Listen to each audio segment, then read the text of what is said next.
तसेंग हाइबा तारगदी doctor Manmohan Singh लेखिदबसी चाही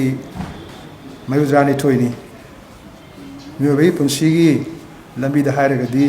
याम सांगना याम मपुंग फाबा याम complete successful full life अमा लेबिरमगा चटखिबनि हाय लौ याय अदु अखोय रक्तगी यामना स्कॉलर होइबा मसक नाइबा हौखिबा लुसिंग मयाम सब प्रधानमंत्री बिरमरतगी लाइरासु फजन हाइबा याम ज्ञान ताबा अखोयगी याम इंग तप्पा अदु मिसक अमा सक्सिनी मरता अमा होइबनिना मागी मरमदा हाइबसी थोइदो हेंदोंना अराइबा नते यामना अखोय याम लुम लौजे यामना सेंग हाइबा तारगदी लाइखिद्रबा लुसिंगबसी पोफमदी पाकिस्तान दा पोपनी अदु पार्टीशन मतुंगदा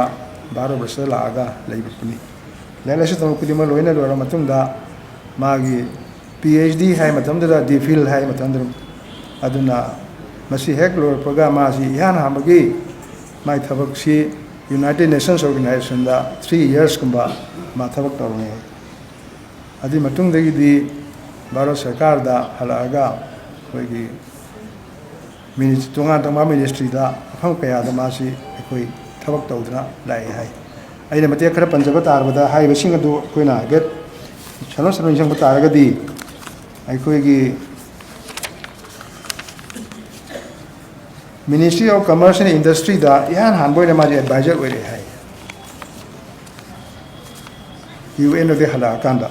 अदु 1970 80 मरखिदा भारत सरकार की मरुब फम क्या और मासी 1972 दा 76 फाउबा चीफ इकोनॉमिक एडवाइजर अने लेरमी रिजर्व बैंक की गवर्नर 1982 दे 95 फाउबा रमी प्लानिंग कमीशन के डिप्टी चेयरमैन 1985 दे 87 मा होय अदुगा 19 असिना समरन मागी के खबर पुसी पल्लगा माबो तसेंगना भारत की राजनीति की फील्ड पुसलकपा लाखिबसे नसीदी अहमदा एजुकेशन हौरे स्कॉलर और इकोनॉमिस्ट अफावनी याना फब प्लानर नि अदि मतुंगदगी तोंगान तोंगान फमदा थबक तौर मतुंगदा माजी भारत वर्ष 1990s होरपदा 91 दा PV Narasimha Rao honourable prime minister मतमसिदा माजी पुसलकांदा फाइनेंस मिनिस्टर ना हापपनी अदुना फाइनेंस मिनिस्टर हापपसी की वारी याम नुसिबा ले तसेमदी ओरकने हाजदबनी अदुबु डॉक्टर मसामंगना अखोईगी ब्रिटिश की जर्नलिस्ट अमदा इंटरव्यू तौबदा माना है मफमदा याक कोट तौजगे मयाम जस्ट निक्संगबदा याम नुसिबजानी हाजिदा on the day when Mr. P.V. Ramaswamy was formulating his cabinet this is what tasengna Manmohan Singh masana panbiramani on the day Rao was formulating cabinet he sent his principal secretary to me saying the prime minister would like to become the minister of finance look like you that time Manmohan Singh I did not take seriously he eventually tracked me down the next morning rather angry and demanded that I get dressed up and come to Rashtrapati Bhavan for swearing in so this is how he started his political career mai taseng thajadabani adu la ko pusalapani adu mana tarma thabak-sing adu paluragadi tasengna jam tawraba hawju ekoi bharat ki laibak thiba thawdu amada laibak thiba haiba tare 1984 da thokiba godana managing biramgani adu achauba Srimati Indira Gandhi laigidu matungda achauba godana ama sikki ama kitang mayam sai na bala ko tang mana openly Indian National Congress mo sindirakanda Dr. Manmohan Singh na eba ka from da apology to biki adu makso ko yam na madigi chawra bala manama ko tu hunjabani adu ma si tongan tongan manakanda koi gi object primary ba dispensation object sarkari matamda laibi sarkari mi singna ahamada maroina object laibi honorable prime minister Modi sahabna ahamada mabu kamaina haibige da yam nungai to hoi ma hairisi aduna night watchman na hai a puppet of Gandhi family na hai adubu masi 2024 da Dr. Sahabna Rashtrapati retire tawno tumsida nga podidi Modi gi train ji khom man hairake da ideological differences are short lived but the way Manmohan Singh has guided this house and the country for such a long period he will remember for his contributions during every discussion on our democracy. Actually, Mr. Modi has saluted Manmohan Singh ji when Manmohan Singh came in wheelchair to cast his vote over key parliamentary legislation. Manmohan Singh is sure of the mana, wheelchair de laga, vote Hadar Masiva, Rakama Tagale, the man Hiram Busingo, the Luenam Lan, Salaga, the Manto of the Puri. Masimani Magi Magunse in the Panjavada,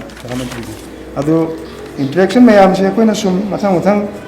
Yamna mayam kadam ina Manipur gi thabakta adregi atei thabakta mayam silbamna panmasi loiba nairoi maram di matam da laiba phabna koi gi 2002 da koi ASPF gi sarkar leiro matung dagi ai koi matam khara somda AND gi sarkar leiring da kudong cha da ba sen thong pyong kyam leir makasu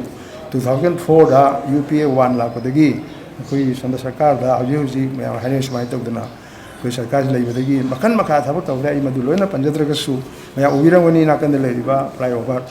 anak basida adudi haji sakali ba maya puno leiba kangla fort kamai sinabirame ko chief minister lebidi Manmohan Singh masama lengaga ki so sinabirame bani aduga mayam gi demand mayam da project mayama dam gi kya onkalamba Saint Manipur University Central University olamba Manipur Tribal Indira Gandhi Tribal University in Kalamba puno basi lain pal tuga pandada loibanga manati ama kon taroma thabang atani hari bisinga se masi Mana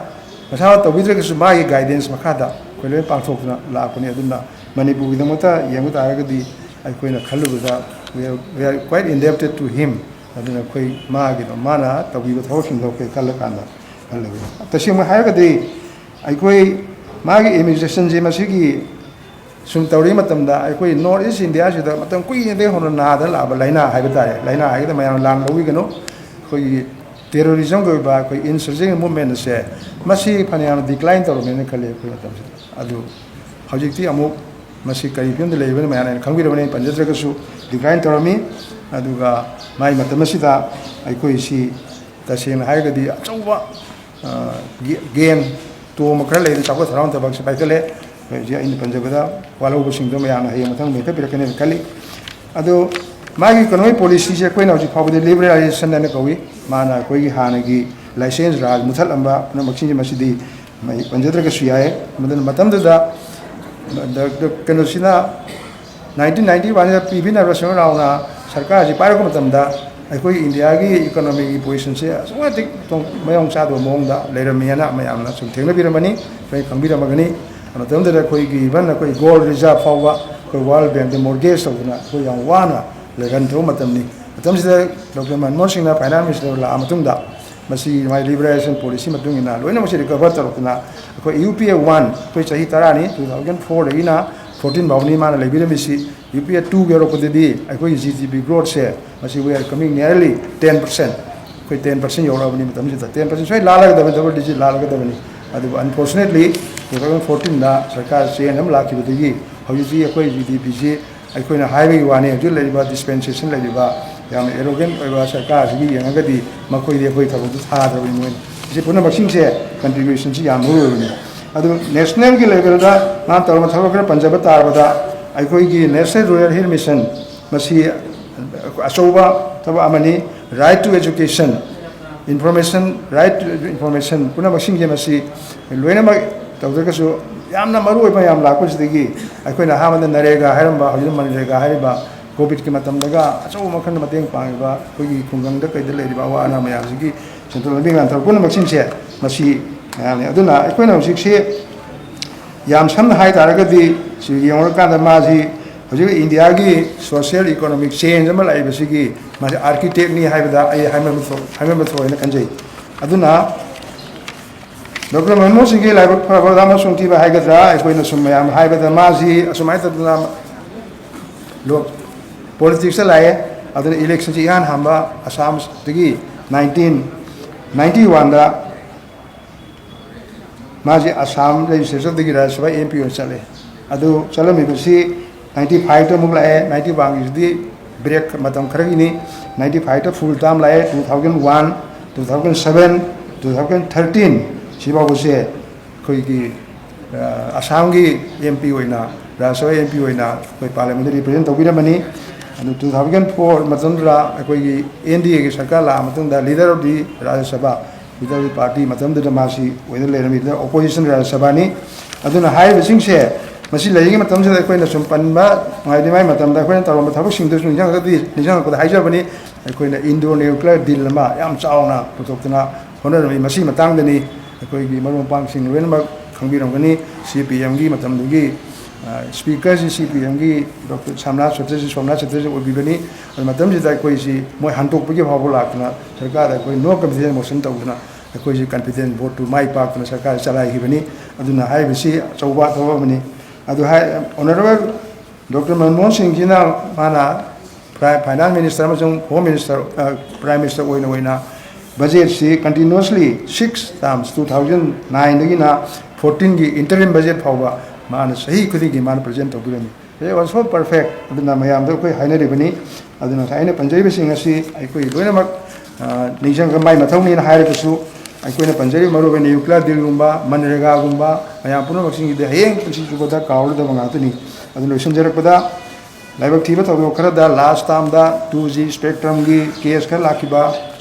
coil ꯑꯦꯂꯣꯀꯦꯁꯟꯗ problem ꯂꯥꯛꯄ ꯃꯥꯕꯨ ꯆꯠꯃꯤꯟꯅꯔꯤꯕ ꯃꯔꯨꯞ ꯃꯄꯥꯡ ꯃꯌꯥꯝ ꯑꯩꯈꯣꯏꯒꯤ UPA2ꯒꯤ ꯄꯥꯔꯠꯅꯔꯁꯤꯡ ꯃꯌꯥꯝꯗꯒꯤ ꯃꯔꯛꯇ ꯀꯔꯤꯒꯨꯝꯕ ꯈꯤꯇꯪ ꯃꯥꯒꯤ ꯋꯥꯈꯜ ꯈꯟꯅꯕꯗꯒꯤ ꯑꯣꯏꯕ ꯌꯥꯏ ꯈꯤꯇꯪ ꯈꯔ ꯅꯨꯡꯉꯥꯏꯇꯕ ꯈꯔ ꯌꯥꯎꯈꯤ ꯑꯗꯨꯕꯨ that was very bad phase ꯑꯗꯨꯒ ꯂꯥꯏꯐ ꯑꯁꯤꯗꯤ ꯑꯞꯁ ꯑꯦꯟ ꯗꯥꯎꯟꯅꯤ but he could face very bravely ꯃꯥ ꯐꯖꯅ ꯐꯦꯁ ꯇꯧꯗꯨꯅ ꯃꯥ ꯐꯖꯅ ꯂꯩꯔꯝꯃꯤ ꯑꯗꯨꯒꯤꯗꯃꯛꯇꯁꯨ ꯃꯥꯒꯤ ꯀꯔꯦꯖ ꯃꯥꯒꯤ ꯏꯪꯕ ꯇꯞꯄ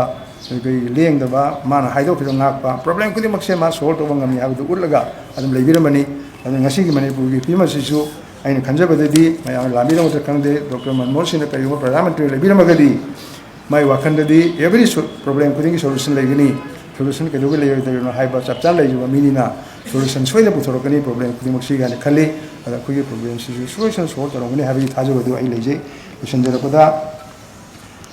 ꯉꯁꯥꯏ ꯑꯩꯅꯁꯨ ꯍꯥꯏꯖꯈꯤꯕꯗꯨꯅꯤ ꯃꯟꯃꯣꯍꯟ ꯁꯤꯡ lived a very successful complete full life. He will always remember for his innovative economic initiatives and administrative acumen. Country has lost a worthy son. By Singhalio Levena, Yamaya Pro, Jai Hind.